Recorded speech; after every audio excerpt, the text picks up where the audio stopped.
This is just about my favourite place in the whole world to run in, even on a chilly winter's day.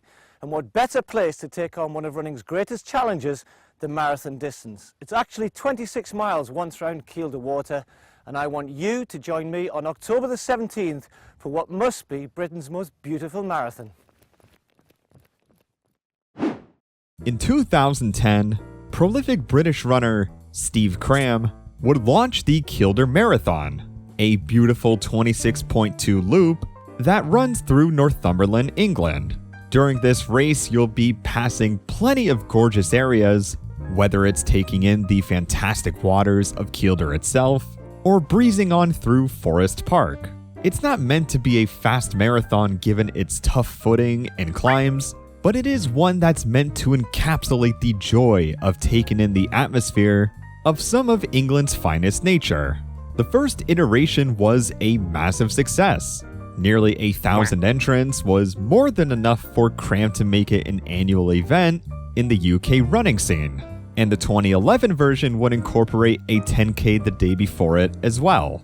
Normally in these 10K marathon or other hybrid type weekend events, athletes will simply choose to do one or the other. However, the winner of the 10K, Rob Sloan, was feeling a little confident following his dominant performance, as he opted to enter the marathon set to take place just 24 hours after his win. The marathon was very likely going to be much more competitive though, so how exactly did this play out for him? Footage of the race is sparse, but Sloan does appear to be lining up near the front at the very beginning of the race. Although, plans to lead would immediately be rolled out with a few pushing the pace from the start, and Rob would tuck in a few places behind. As the race went on and Rob would start to fall behind a few more places, he would find himself coming through the halfway mark in 1:27:29. A little later, a photo can be found of Rob in what seems to be about 10th place or so, so from this point onwards, a top 10 finish would be quite the feat for him. Except, despite being a far shot from even being considered in the top 5, we actually end up seeing a miraculous third place finish from Rob, where his finishing time would be 2:50:57 and would receive a third place medal for his efforts. To make up such a deficit at such a late stage in the race was either a Herculean effort or a carefully tactical move by Rob to capitalize off of the tricky second half of the marathon. Or was there a third option? An option so devious that, no, he wouldn't have a reason to cheat, would he? During a television segment following the Kielder Marathon, Rob Sloan can be found being interviewed as the third place finisher, talking about his efforts coming off of a brutal 10K just 24 hours prior. But who's this guy eyeing him up the whole time? And why does he seem so discontent with everything he's seeing? He could just be exhausted and need some time to perk back up, but this seems like a face of suspicion as opposed to a face of exhaustion. Well, it turns out that not long after this race and this interaction, the truth would come out just 48 hours later, as Rob's theatrical comeback to third place was, well, a little too good to be true. On October 11th, 2011, the Kielder Marathon Facebook page released a statement in regards to Rob's disqualification.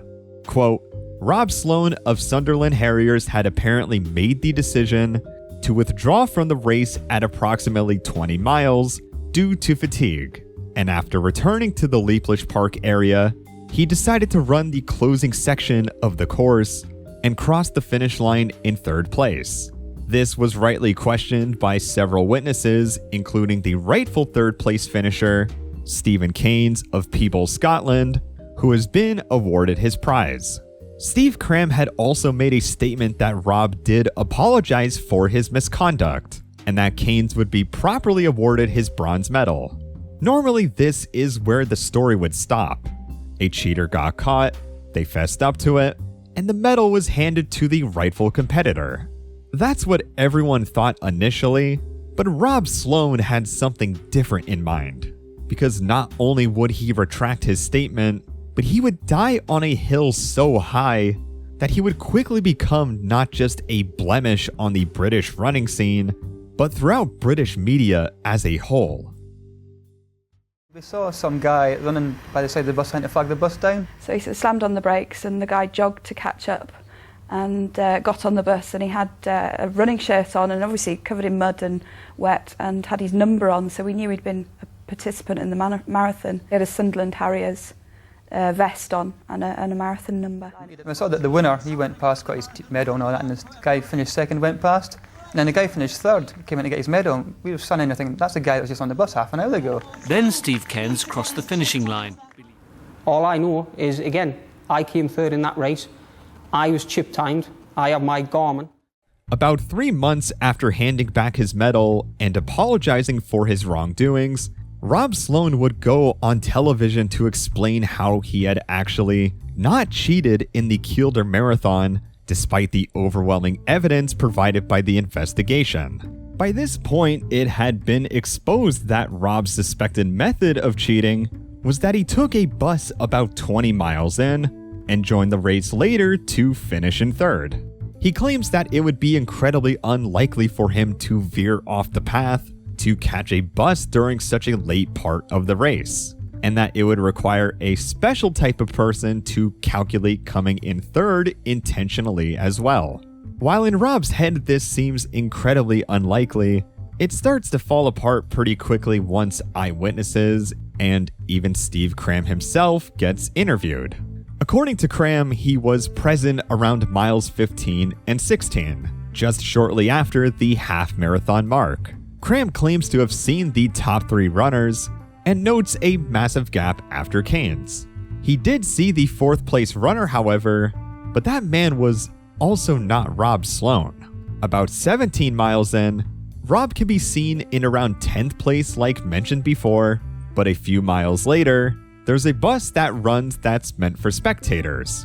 The 2 witnesses cite a person that would be practically identical to Rob, a Sunderland Harriers jersey, a marathon bib, and a distinctive tattoo on his right leg. Rob's response to all of this? Well, Given point, and I most certainly did not get on a bus. Was me. I think it's more a case of mistaken identity. Was me. although it gets far worse for his case here. Surprisingly enough, Rob was willing to provide his Garmin data for the race, in which it appears he ran the first 20 miles authentically. However, the moment it hits mile 20, a clear spike in pace can be seen, only for it to simmer back down towards the end of the race.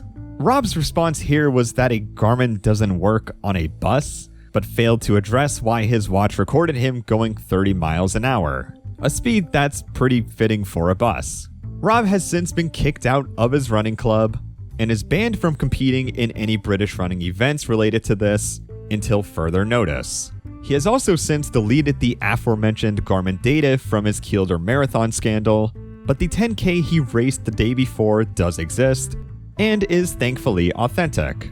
Lastly, the news segment closes up with Rob confirming he can indeed run a marathon in a little over 3 hours, but in the grand scheme of things, this virtually means nothing.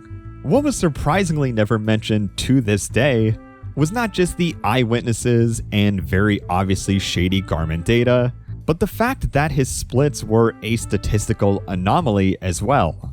Here are the top 10 finishers of the Kielder Marathon. If we look at the time disparities between their first half marathon split and their second half, you'll find that almost every runner positive splits by quite a bit, with only one runner negative splitting by a little bit. Rob's splits, however, indicate that he ran the second half of this race 4 minutes faster than his first half, despite clearly falling more and more back as the race went on. This means that Rob's pace from mile 17 and onwards would have had to have been astounding to make up such a deficit. So not even considering anything else, this statistic alone is very eye-opening, especially when you consider he did a 10K just the day before, and of course the blatant gaps in his Strava data. So what happened afterwards? Well, from what it appears on his Garmin profile, Rob took a couple months off following the Kielder Marathon and then proceeded to train again. At the end of the interview seen earlier, he planned to train for the Great North Run in September 2012 and began to put the miles in leading up to the half marathon. However, Rob somehow managed to make things worse, as articles in October would start pouring out about him again, indicating that he ran the race under a friend's name and attempted to use a disguise to prevent any potential harassment. All in all, was Rob Sloan a solid runner? Well, yeah. A 60-minute 10-miler and a 78-minute half marathon are really nothing to scoff at. Did Rob Sloan cheat at the Kielder Marathon though? Unfortunately, yes. Even though there are plenty of stories and documentation of very inexperienced runners cheating marathons, sometimes it's the more experienced ones that try to take advantage of their athletic prowess and, in an attempt to preserve their pride when things don't go right, can make the decision to artificially increase their times via illegal methods. According to the Britain Rankings website, Rob has not raced a single time since then, but has been documented to have done a training run as recent as December 2019.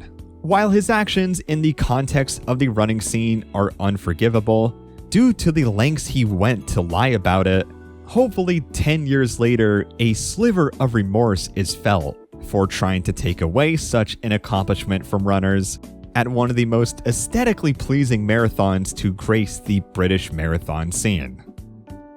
Thank you to all my patrons for supporting the channel, and if you want to see more running content like this, come on over and become a patron. Drop a sub, and check out my other links below.